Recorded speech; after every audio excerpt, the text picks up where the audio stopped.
میں دعا موجود ہے، فرما دیں۔ ماشاءاللہ۔ جس بھائی کی شادی ہے، میرے بھائیوں 3 کام کرو، اپنے بچوں کو نصیحت کراؤ۔ میرے بھائیوں شادی کی رات سب سے پہلا کام دیکھو، یہ آپ زندگی کی ایک نئی شروعات کرنے لگے ہو، جس کام کی بنیاد جیسی ہوگی اس کے اوپر کھڑی ہونے والی عمارت ویسی ہوگی۔ تو شادی کی پہلی رات دونوں لوگ وضو کر کے نفل پڑھو۔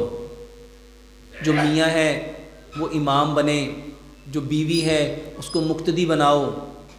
لمبا قرآن پڑھو، لمبا قرآن پڑھو، جتنا قرآن پڑھ سکتے ہو قرآن کی تلاوت کرو۔ بیوی تمہاری پیچھے کھڑی ہو کے سنے۔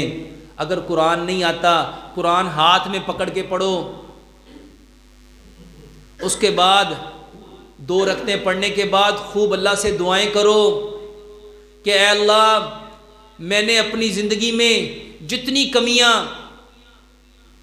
جتنی نیکیاں، جتنے اچھے اعمال، اللہ سارے معاف کر دے، اور میں جتنے کاموں میں مبتلا رہا، جاننے میں یا انجانے میں جتنے گناہ میں نے کیے، اللہ سارے معاف کر دے۔ اور اپنی بیوی سے عہد کرو کہ اس سے پہلے میری جیسی زندگی تھی، میں اللہ سے توبہ کرتا ہوں اور آج سے عہد کرتا ہوں میری نئی زندگی پاکیزہ ہوگی، میری سوچ پاکیزہ ہوگی، میرا بدن پاکیزہ ہوگا۔ اس کو میڈیکلی پوائنٹ آف سے سمجھو میرے بھائیوں، مرد کا جو ڈی این اے ہوتا ہے اور عورت کا جو ڈی این اے ہوتا ہے وہ مل کے ایک نیا ڈی این اے بناتے ہیں۔ اب جیسا مرد کا ڈی این اے ہے نا، اس کے اندر جو کچھ بھرا ہوا ہے وہی اس کی اولاد میں جانا ہے۔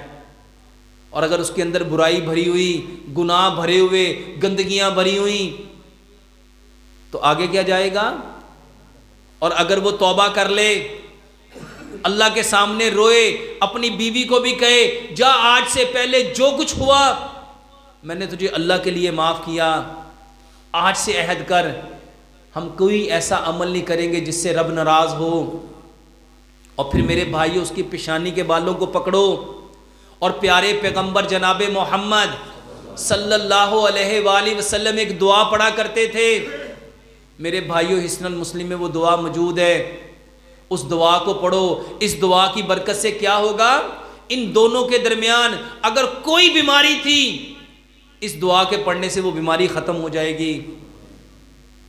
وہ حسن المسلم میں دعا موجود ہے۔ اس کے بعد دعا پڑھو، اللہم جنب الشیطان جنبنی الشیطان ما رزقتنا۔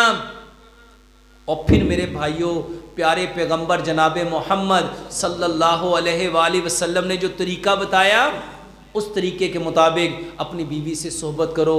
انشاءاللہ الرحمن یہ زندگی کی ابتدا آپ کی نسلوں کے لیے خیر لے کے آئے گی۔